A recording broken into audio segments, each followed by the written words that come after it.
조갑대 TV 시청자 여러분 안녕하십니까. 오늘 그러니까 9월 18일 정의용 청와대 국가안보실장은 슈피겔지 독일 주간지 슈피겔지와 인터뷰를 하면서 문재인 대통령은 제2차 한국전쟁이 발발하는 상황에 이르지 않도록 막을 것이라고 이야기를 했습니다.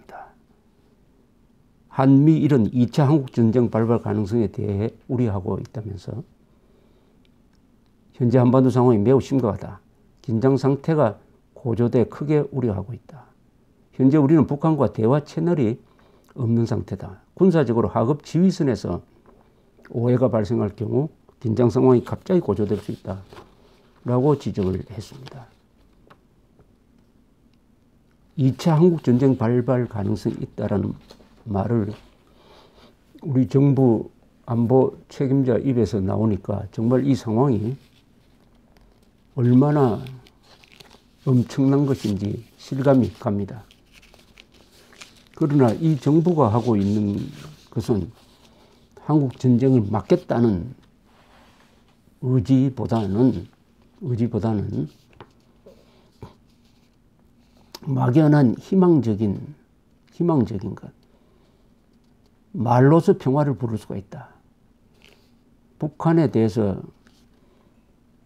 인도적 지원을 하면은 이게 무슨 또 실마리가 될 것이다.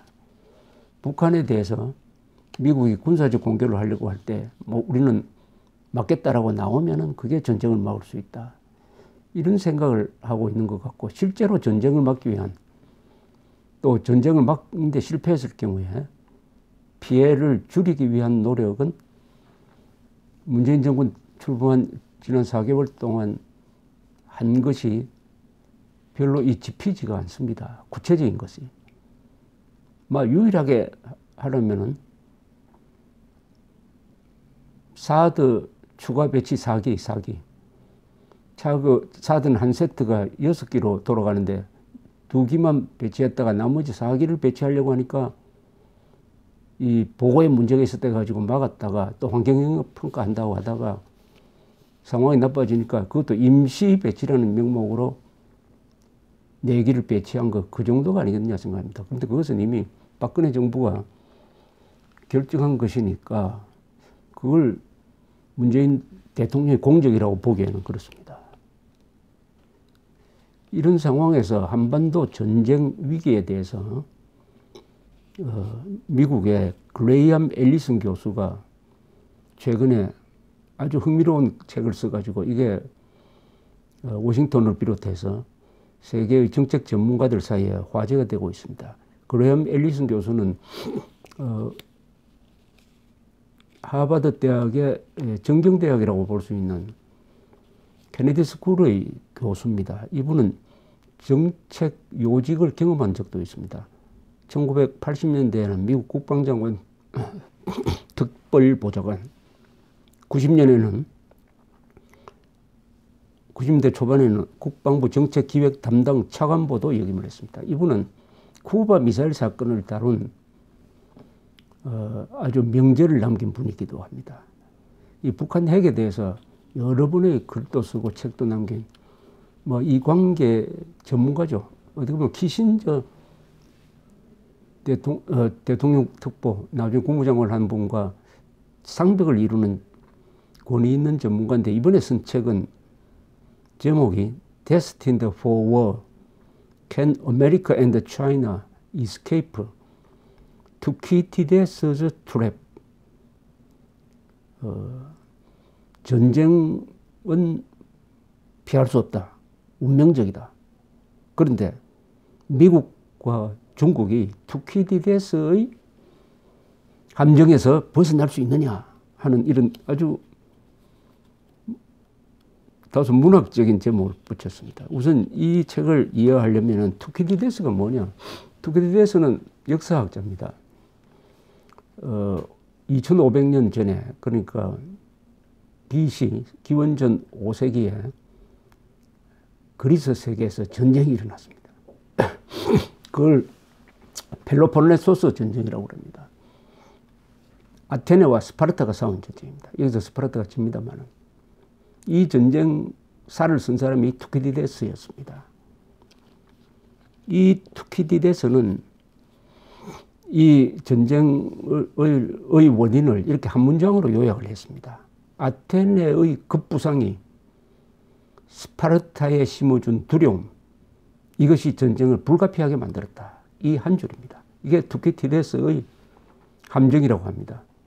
뭐냐 하면은 아테네가 막 치고 올라오니까 급성장하니까 지금 기존 패권 국가인 스파르타가 불안해졌다. 그래서 전쟁으로 갈 수밖에 없었다. 단순한 것 같습니다. 그런데 이 원칙을 세계사에 한번 적용을 해보았답니다. 이 앨리슨 교수가 지난 500년 동안 세계사에 적용을 했더니 16개의 사례가 있었답니다. 기존 패권 국가에 도전하는 신흥 강대국 사이에 어떤 관계가 형성되느냐. 놀랍게도 16개의 사례 중에서 12개의 이해에서 전쟁이 터졌다는 겁니다. 그래서 지금 세계의 챔피언 국가인 미국에 도전하는 중국의 급부상이 전쟁으로 갈 가능성이 많다. 그럼 그 전쟁으로 갈 가능성이 많은데 거기서 어떻게 탈출할 거냐, 어떻게 전쟁을 피할 거냐 하는 이런 주제의 글을 썼습니다. 이 그레함 앨리슨 교수가 이 투키디데스의 함정에 빠진 경우로 예를 들은 것이 1차 세계대전입니다. 이렇게 1차 세계대전이 왜 일어났느냐를 보면은 1870년에서 71년 사이의 보불전쟁과 관계됩니다. 프러시아가 독일을 통일하기 위해서 독일에 계속 영향력을 미치고 있는 프랑스의 길을 끊기 위해서 보불전쟁을 일으킵니다. 그래서 나폴레옹 3세의 프랑스 군대를 아주 참패시킵니다. 그리고 베르사유 궁전에서 빌헬름 1세의 대관식을 거행합니다. 얼마나 모욕적인 것입니까? 그리고 알사스 로렌 지방을 가져갑니다. 이때 영국은 프랑스 편도 들지 않고 그냥 물끄러미 쳐다보고 있었습니다. 영국은 프랑스와 앙숙이죠. 오랫동안 프랑스가 유럽에서 패권 국가였습니다. 특히 나폴레옹 루이 14세 시절에는 그 프랑스와 항상 영국이 싸웠습니다. 영국은 외교 정책의 핵심이 유럽에서 단일 패권 국가가 나오는 것을 막는 것입니다. 그런데 독일이 프랑스를 칠 때는 그냥 중립을 지켰어요. 자, 보불전쟁을 통해서 이제 독일이 유럽의 패권 국가로 올라오고 있었습니다. 커졌습니다. 이미 19세기 말에 가면은 GDP에서 독일이 영국을 능가하게 됩니다.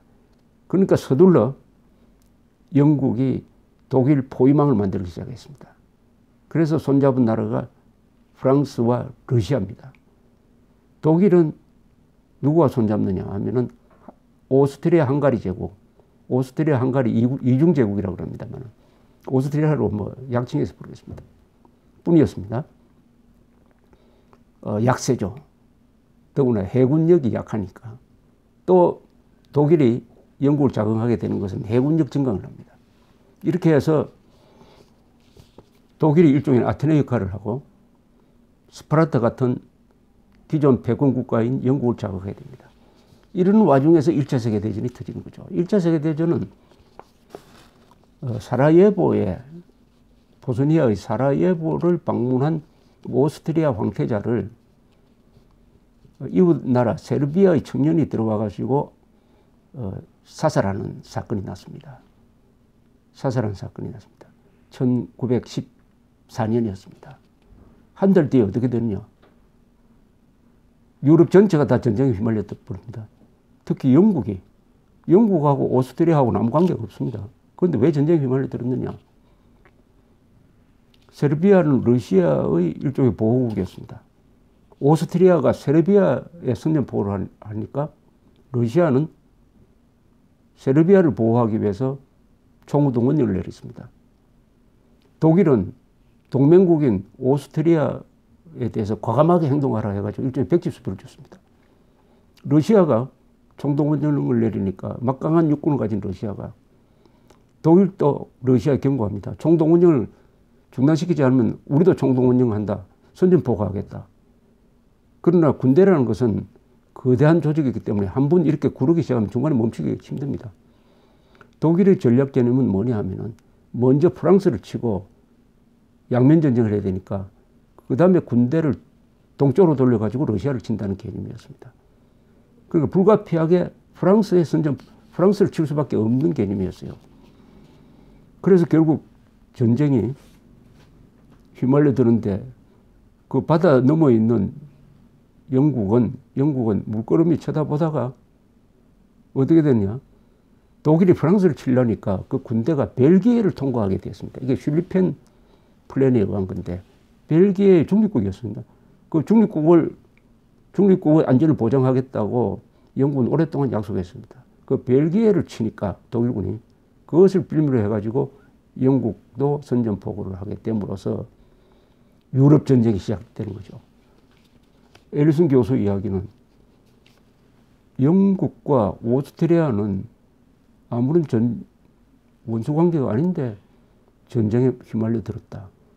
즉 투퀴디데스의 함정이 빠진 것이다. 투퀴디데스의 함정의 핵심은 동맹국 때문에 전쟁에 휘말려 든다는 겁니다. 동맹국 때문에. 독일은 동맹국인 오스트리아 때문에, 영국은 동맹국인 프랑스 때문에 전쟁에 휘말려 들었다. 그리고 흔히 우리가 이성적으로 이야기를 하려고 합니다. 자꾸. 아니 전쟁을 하면은 손해를 볼 텐데 왜 전쟁을 하느냐. 그렇지 않습니다. 전쟁이라는 것은 그런 손해를 감수하고도 하는 것이고 그런 손해가 없을 것이라고 오판하고도 하는 것입니다. 전쟁은 이성적으로 이루어지지 않습니다. 전쟁, 이 1차 세계대전 때문에 관계국이 다 손해를 본 건 사실이죠. 어떻게 됐습니까? 전쟁의 여파로서 독일 제국이 무너져 버리고 황제는 어디 망명해 버렸습니다. 독일은 패전국가 되어 버렸습니다. 오스트리아도 황제 제도가 사라져 버렸습니다. 왕정이 무너진 거죠. 러시아에서는 볼셰비키 혁명이 일어나가지고 전쟁을 지도했던 니콜라이 2세는 가족과 함께 다 공산당한테 학살돼 버립니다. 프랑스는 전쟁으로 해가지고 20대의 반이 죽습니다.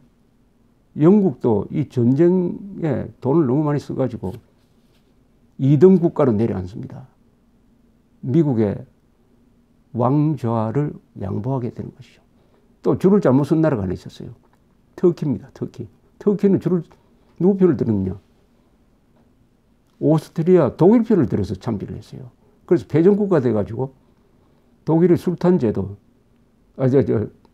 오스만 터키가 제국으로서 무너져 버렸습니다. 오스만 터키. 3대륙에 걸쳐 있었던 600년 동안 계속되던 오스만 터키가 무너지면서 독립된 나라가 30개 나라라고 합니다. 그러니까 제국의 무덤이 되었습니다. 이걸 미리 알았으면 절대 전쟁에 안 들어갔겠죠. 그러나 어떤 나라가 급부상하면은 기존 챔피언 국가와의 갈등이 생기고 그 가운데서 오스트리아 황태자 암살과 같은 불씨가 던져지면은 전쟁으로 갈 수 있다. 이게 투키디데스의 함정인데 이게 바로 동북아시아에서 형성이 됐다는 것이 이분의 이야기입니다. 동북아시아에서 이런 관계가 형성이 되었다. 지금 동북아시아에서 보면은 동북아시아에서 패권 국가를 지향하는 중국, 그것을 허용하지 않겠다는 미국이 대치하고 있습니다. 여기서도 해군이 중요합니다. 자유통항권을 유지해야 세계가 경제가 제대로 돌아갈 수 있다고 생각하는 미국이 그 자유통항권을 확보하기 위해서 남진해해, 남중국해로 진출하는 중국의 해군력을 계속 차단하는 작전을 하면서 포위망을 형성하려고 합니다. 즉 일본, 한국, 그다음 베트남, 인도로 이어지는. 우리나라는 기름을 거의 전량 해외에서 수입을 하고 특히 중동에서 70% 이상을 수입하니까 우리로서도 아주 중차대한 안보 문제가 이 미중 대결 속에서 굳어 있습니다. 그런 가운데서 일본과 중국이 사이가 나쁩니다. 여기에 남북 간의 대결 구도가 있습니다. 특히 북한이 핵무장을 했습니다. 그러니까 남북 간의 어떤 충돌이 미중 대결 구도로 갈 수도 있다는 것입니다. 미중 대결 구도로 가고 있습니다. 이런 대결 구도에서는 세르비아인에 의한 황태자 암살 사건 같은 것이 무슨 사건이 나오면은 이게 걷잡을 수 없이 연쇄 반응을 일으켜가지고 미중 대결로 가면은 러시아도 가만히 있지 않을 거고 해가지고 이 세계대전이 일어날 수 있다. 동북아 세계대전이겠죠. 더구나 여기에는 핵이다, 핵. 핵 문제. 북한이 갖고 있는 이 핵무기가 어떤 촉발제 역할을 할 것이냐. 이렇게 지금 아주 좀 으시시한 그림을 그린 것이 이 책입니다. 불가피한 전쟁. 미국과 중국은 투키디드에서의 함정에서 벗어날 수 있느냐. 이 한복판에 한국이 있는 것입니다. 한복판에. 그렇다면 한국은 사실은 지금 전시 상황이라고 대통령부터 국민이 인정해야 됩니다. 전시 상황입니다. 이건 국지전이 아닙니다. 한번 일어나면 이건 국지전이 핵무기를 쓸 수 있지도. 그러면 전시 상황에 대한 대비가 되어 있느냐. 대통령이 전시 상황의 지도자로서의 행동을 하고 있느냐. 전시 상황이 되려면 무슨 국민 통합이죠. 그리고 전시 상황에서 제일 중요한 역할을 하는 두 개 부서가 있습니다. 국정원과 국방부입니다. 국정원과 국방부를 대통령이 적극적으로 감싸주고 해야 되는데 지금 이 정권 언론, 일부 좌파 언론의 검찰 도마 위에 올라와 있는 것이 국정원과 국방부입니다. 국방부에 대해서는 무슨 과거사 조사를 한다. 37년 전으로 거슬러 올라가지고 누가 광주에서 사격 명령을 내렸는지 없다고 여러 번 밝혀졌는데도 누가 헬기로 기총소사를 했는지 그건 없다는 것을 밝혀졌는데도 재조사를 시키고 지금 국정원은 국가정보기관으로서는 지금 해체 단계에 들어갔습니다. 그건 국정원을 새로 맡은 사람들이 해체에 지금 앞장서고 있습니다. 이런 국가정보원에 미국 CIA가 정보를 주겠습니까? 정보 안 주면 어떻게 됩니까? 전시 상황에서 핵심 정보를 만약 얻지 못한다면 그것은 수많은 군인과 민간인의 생명으로서 대가를 치르게 되어 있는 것입니다. 자, 이런 상황에서 그럼 한국은 놀고 있어야 되느냐, 구경만 하고 있어야 되느냐. 대한민국이 수출 제5위 국가, GDP로는 세계 13등 되는 나라, 민주주의 국가, 이런 나라가 이 상황에서 스스로 나는 약소국이다, 강소국이다 해가지고 손님 역할을 하면 되겠습니까? 우리가 주도적인 역할을 할 면이 있다고 생각합니다. 주도적인 역할을. 왜냐하면 이 전쟁이 일어나면 한반도 문제로 해서 전쟁이 일어날 가능성이 있으므로 우리는 좀 창조적 상상력을 발휘해야 되지 않을까 생각합니다. 지금부터는 저의 발상입니다. 저의 발상. 그것은 뭐냐? 문무왕 프로젝트입니다. 문무왕. 문무왕은 신라 통일을 완성한 사람입니다. 이 사람은 20년 집권할 동안에 뭘 했느냐? 백제를 멸망시키고 백제를 도와서 백제 부흥운동을 도와서 온 일본의 3만 수군을 전멸시키고 고구려를 함락시키고 고구려를 정복하고 멸망시키고 물론 당나라와 함께입니다. 그 다음에 당나라가 신라까지 먹으려고 하니까 그 당나라와 전쟁을 해서 7년 동안 전쟁을 해가지고 한반도에서 쫓아냈습니다. 한반도를 우리 민족의 활동 공간으로 생존 공간으로 확보한 분입니다. 신라의 삼국 통일을 완수한 분입니다. 가장 위대한 분입니다. 저는 이순신도 훌륭하고 세종대왕도 훌륭하지만은 그 두 분을 합쳐놓은 것보다 문무왕이 더 훌륭한 민족사 제1인물이라고 보는 사람입니다. 자, 문무왕이 완성한 신라의 삼국 통일에 의해서 한반도가 이제 조용해졌습니다. 강한 나라가 들어섰어요. 통일된 나라가 들어섰어요. 그러니까 당나라도 왜도 한반도에 더 욕심을 낼 수가 없게 되었습니다. 주인이 생겼으니까. 국제전쟁터가 되어 있었던 한반도가 평화로 가니까 일본하고 당나라가 또 싸울 이유가 없어졌습니다. 그래서 당나라, 신라, 일본이 한 250년 동안 고대사의 황금기 평화를 누리게 됩니다. 또 그때는 불교를 공유하고 있었어요.